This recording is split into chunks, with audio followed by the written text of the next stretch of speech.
রামদা ফারসার মতো দেশীয় ধারালস্ত লইয়ে না কিশোর গ্যাংয়ের প্রকাশ্য মহড়া।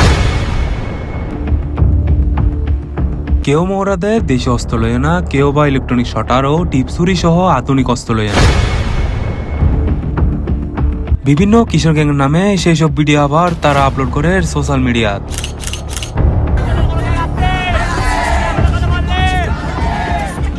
চট্টগ্রামও দিন দিন বাড়ি গই কিশোর গ্যাংয়ের দৌরাত্ম। নগরের অলিগলিতুন শুরু করি ব্যস্ততম সড়ক ব্যাকপিককে সরে পড়ছি তারার উৎপাত। ছোট ছোট দলে বিভক্ত এই কিশোরকল হনো সময় আধিপত্য বিস্তার লাই অথবা তুচ্ছ ঘটনায়, আবার হনো সময় বিনোদন স্থলে জড়িয়ে পড়ে মারামারি। এইসব কর্মকাণ্ড জড়ার বেশিরভাগ স্কুল কলেজ পড়ুয়া ছাত্রকল। ফেসবুক ও টিকটক গাড়িলে দেখা যায় চট্টগ্রাম হয়কো কিশোর গ্যাংয়ের নাম বেশ আলোচনাত, যার মধ্যে অন্যতম ডট গ্যাং, সিএক্সবি, এক্স10, পাইথন সহ আরো বোধ গ্রুপ। এইসব গ্যাংয়ের সদস্যকল প্রকাশ্যে দেশীয় রামদা, চাকু, লাঠি সোডা সহ নানান দেশীয় ও আধুনিক অস্ত্র লইয়ে না শোডাউন দিতে দেখা যায়। আবার সেসব দৃশ্য ভিডিও ধারণ করে নিজেরাই ছড়িয়ে দেয় অনলাইনত। সম্প্রতি এই কিশোর গ্যাংয়ের দ্বন্দ্বে বলিয়ে নগরীর বিএফ শাহিন কলেজের শিক্ষার্থী আশরাফ কবির সাজিদ। পুলিশ সূত্রে জানা গিয়ে ছিনতাইয়ের এক মোবাইল লইয়ানা দ্বন্দ্বের জেরে 8 তলাতন ফেলিয়ানে খুন করাইয়ে সাজিদরে এন্ড জড়িত ছিল বাকিলে থানার উগ্র কিশোর গ্যাং।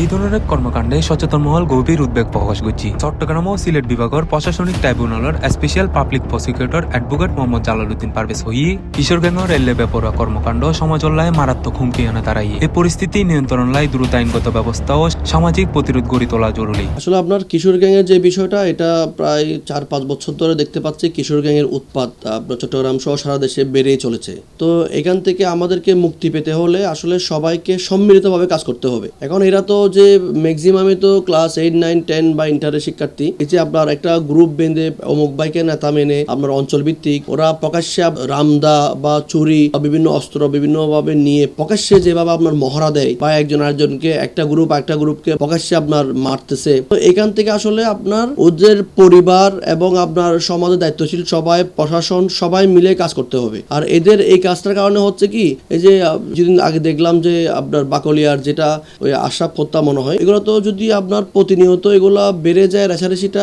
একটা রাশের পরে এরকম অহরহ লাশ পড়তেই থাকবে। এইভাবে তো হতে পারে না। কিশোর গ্যাংয়ের যদি আমরা লাগাম টেনে তো না পারি, তাহলে দেখা যাচ্ছে কি আমাদের এই যে উদীয়মান এই যে আপনার তরুণরা কিন্তু একদম ধ্বংসের দ্বার প্রান্তে চলে যাবে। তো এখন এদের জন্য আমাদের এখনই সঠিক সময় যদি লাগাম টেনে ধরা। আসলে এক্ষেত্রে যদি একটা আইনও যদি করা যায়, কিশোর গ্যাংয়ের যারা অপরাধে জড়িত থাকবে তাদের জন্য আইন করা গেলে তো ভালোই। কারণ এখানে আসলে এখন দেখা যাচ্ছে কি কেউ কারো দায় নিতে চায় না। তাহলে এখানে একটা দৃষ্টান্তমূলক শাস্তিরও দরকার আছে। নইলে দেখা যাবে কি একটা কিশোর গ্যাং অপরাধে প্রকাশ্য দিবালোকে রামদানি গ্রুপ বেঁধে যে আরেকটা গ্রুপের আর কাউকে যে মারতেছে, এদেরকে যদি দৃষ্টান্তমূলক শাস্তি আওতায় না আনা হয়, এটা বয়স যতই কম হোক না কেন, এদেরকে ছাড় দিলে কিন্তু অন্যরা কিন্তু উৎসাহিত হয়ে যাচ্ছে, অমুক গ্রুপকে মেরে তো পার পেয়ে গেল। এটা যদি নতুন করে যদি আপনার একটা আইনের বিশেষ আইন করা যায়, এটা তো অবশ্যই আপনার একটা মেসেজ যাবে। এই বিষয়ে চট্টগ্রাম মেট্রোপলিটন পুলিশের সহকারী পুলিশ কমিশনার আমিনুর রশিদ হইয়ে কিশোর গ্যাংয়ের বিরুদ্ধে ইতিমধ্যে নগরীর 16 থানার কঠোর নিরাপত্তা ব্যবস্থা জোরদার করা হয়েছে।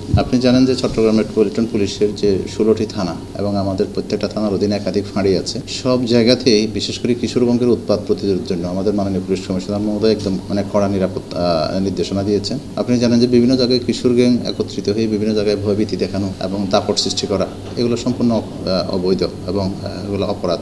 যেহেতু কিশোর বলতে যে যাদের বয়স 18-র নিচে, আপনি জানেন যে ওদেরকে তো আইনের আওতায় কিছু বিষয় আলাদা নীতিমালা আছে। তো আমরা সেই নীতিমালার আলোকে তাদেরকে আমরা নিয়ন্ত্রণ আনার জন্য আমাদের থানাভিত্তিক প্রায় সময় অভিযান হয় এবং যারা আমলযোগ্য অপরাধের সাথে জড়িত হয় তাদেরকে অ্যারেস্ট করে আদালতে চালান দেওয়া হয়। তো ভবিষ্যতে যেন এই কিশোর গ্যাংয়ের উৎপাত বাড়তে না পারে, এই জন্য সিএমপি পুলিশের পক্ষ থেকে কড়া নিরাপত্তামূলক ব্যবস্থা গ্রহণ করার জন্য নির্দেশনা আছে।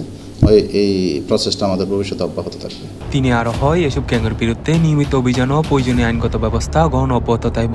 ভবিষ্যতে কিশোর গ্যাংয়ের উপদ্রব যাতে বৃদ্ধি না পায় সে লক্ষ্যে সিএমপি পুলিশ আরো কঠোর ও কার্যকর পদক্ষেপ গ্রহণ করিব। তারা বিভিন্ন গ্রুপ বিভিন্ন নামে তাদের কিশোর গ্যাং তৎপরতা চালায়। আপনার থেকে যে নামগুলো শুনলাম এগুলো আমরা যাচাই বাছাই করে দেখব। এদের বিরুদ্ধে আইনগত ব্যবস্থা গ্রহণ করা ছাড়া বিকল্প কিছু নেই। আমরা আইনগত ব্যবস্থায় নিব।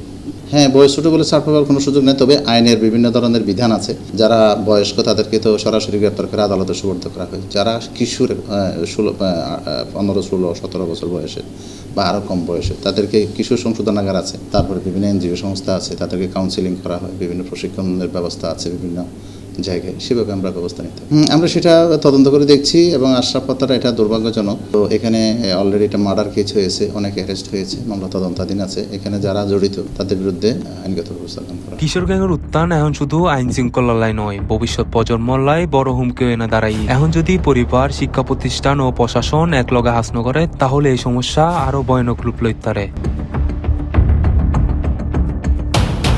C+ TV, Chittagong.